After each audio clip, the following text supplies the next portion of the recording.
Hello everyone, welcome to Saroj Mishra's YouTube channel. में YouTube channel पर आप सभी का बहुत बहुत स्वागत है। नाबार्ड से रिक्रूटमेंट एडवर्टीजमेंट रिलीज हुई है। NABARD government of India, Bharat सरकार या सेंट्रल गवर्नमेंट आप बुला सकते हैं कि ऑर्गेनाइजेशन है और ऑल इंडिया वैकेंसी है। मतलब ऐसा नहीं है कि किसी एक ही स्टेट में, किसी एक राज्य में पोस्टिंग होगी। बहुत सारे अलग अलग स्टेट में इसकी वैकेंसीज हैं। परमानेंट पोस्ट है। सबसे अच्छी बात यह है कि सरकारी नौकरी तो है ही, लेकिन सरकारी नौकरी होने के साथ साथ स्थायी सरकारी नौकरी है, परमानेंट पोस्ट है।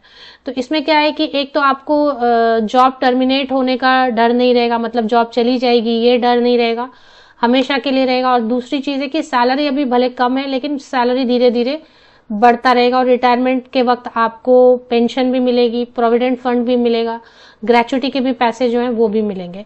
तो गवर्नमेंट जॉब के जो भी फायदे होते हैं वो आपको मिलेंगे। एलिजिबिलिटी बहुत अच्छी है, 10th पास है, सिर्फ 10th पास है तो बिल्कुल अप्लाई कर सकते हैं। ऑल इंडिया वैकेंसी है, बहुत सारे स्टेट में इसके यूनिट्स हैं ऑर्गेनाइजेशन के, वहां पोस्टिंग आपको मिलने वाली है। सबसे पहले आज जो है ना एक संक्षिप्त विज्ञप्ति, शॉर्ट नोटिफिकेशन जारी हुई। तो शॉर्ट नोटिफिकेशन में भी कई सारी चीजें बताई गई हैं, वो देख लेते हैं।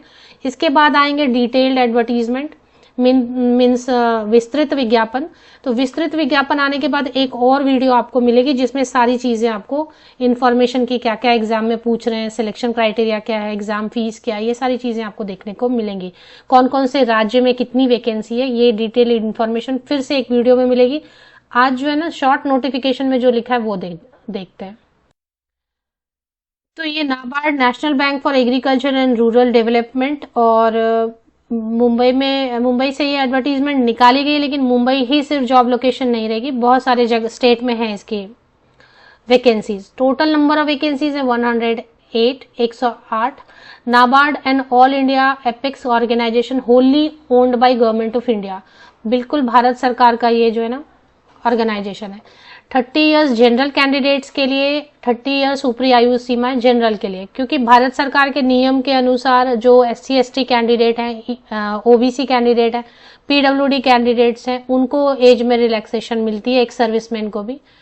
लेकिन जनरल जो अनारक्षित वर्ग के कैंडिडेट्स के लिए 30 वर्ष ऊपरी आयु सीमा है, 30 इयर्स अपर एज लिमिट है। 1 अक्टूबर 2024 को बेस लेके 1 अक्टूबर 2024 को बेस लेके आपको एज की कैलकुलेशन करनी है। मिनिमम 18 वर्ष हो चुका होना चाहिए और अधिकतम 30 वर्ष अनारक्षित वर्ग के लिए। आरक्षित वर्ग के हैं तो एज में रिलैक्सेशन मिलेगी। SC ST कैंडिडेट को 5 साल की छूट मिलती है, और OBC अब कई जगह पे OBC नॉन क्रीमी लेयर को मिलती है छूट, कई जगह सभी OBC को, तो वो देखना होगा एडवर्टीजमेंट जब आएंगे डिटेल। तो उनको 3 साल की, PWD कैंडिडेट को 10 साल की। मिनिमम एसेंशियल क्वालिफिकेशन 1 अक्टूबर 2024, 1 अक्टूबर 2024 तक क्वालिफिकेशन कंप्लीट हो चुकी होनी चाहिए।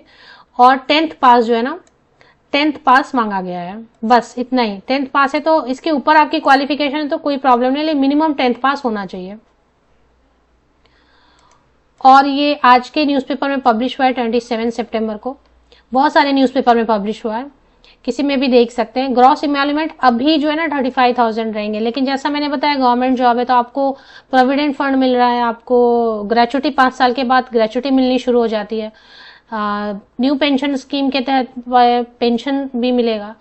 तो जब भी आप रिटायर होते हैं तो आपको लमसम काफी अमाउंट मिलता है, और ये सैलरी तो फिक्स नहीं है ना, बढ़ती रहेगी, हर साल काफी बढ़ेगी सैलरी। सेंट्रल गवर्नमेंट में फायदा ये है कि अलाउंसेस हमेशा कुछ ना कुछ वो DA बढ़ाते रहते हैं, साल में 2 बार तो DA बढ़ाएंगे, महंगाई भत्ता। जैसे ही साल खत्म हो जाता है तो आपको बेसिक पे बढ़ा देते हैं, तो सैलरी बढ़ती रहती है। इसके अलावा भी बहुत सारे अलाउंसेस मिलते रहते हैं।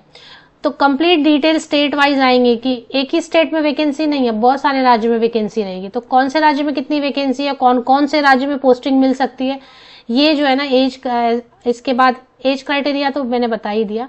एप्लीकेशन फीस, सिलेक्शन प्रोसीजर, इन सब के लिए ना डिटेल्ड एडवर्टीजमेंट अभी आने वाले हैं। 2 अक्टूबर को अपलोड हो जाएंगे। तो 2 अक्टूबर को अपलोड हो जाएंगे नाबार्ड की ऑफिशियल वेबसाइट पे। और अभी इसमें देखें 27 सितंबर की डेट डली हुई है, तो 27 सितंबर को बहुत सारे न्यूज़पेपर में ये शॉर्ट विज्ञप्ति जारी की गई है। 2 अक्टूबर को डिटेल एडवर्टीजमेंट आएंगे, तो फिर से एक बार वीडियो बना के आपको रिमाइंड कराती हूँ, सारी चीजें बता दूंगी तभी। और 2 अक्टूबर से लेके 21 अक्टूबर तक, 2 अक्टूबर से लेके 21 अक्टूबर तक आप ऑनलाइन रजिस्ट्रेशन कर सकते हैं। तो ये इन्फॉर्मेशन आपके साथ शेयर कर दी। अगर इंटरेस्टेड रहेंगे तो वीडियो का वेट करें, डिटेल एडवर्टीजमेंट 2 अक्टूबर या 3 अक्टूबर को फिर से वीडियो बना दी जाएगी। इसकी ऑफिशियल वेबसाइट एक बार देख लेते हैं। तो ये ऑफिशियल वेबसाइट है national bank for agriculture and rural development. तो नाम ही है नेशनल बैंक, और एग्रीकल्चर एंड रूरल डेवलपमेंट से रिलेटेड बैंक है जो भारत सरकार के अधीन है। डिटेल एडवर्टीजमेंट इसी वेबसाइट पर आएंगे 2 अक्टूबर को।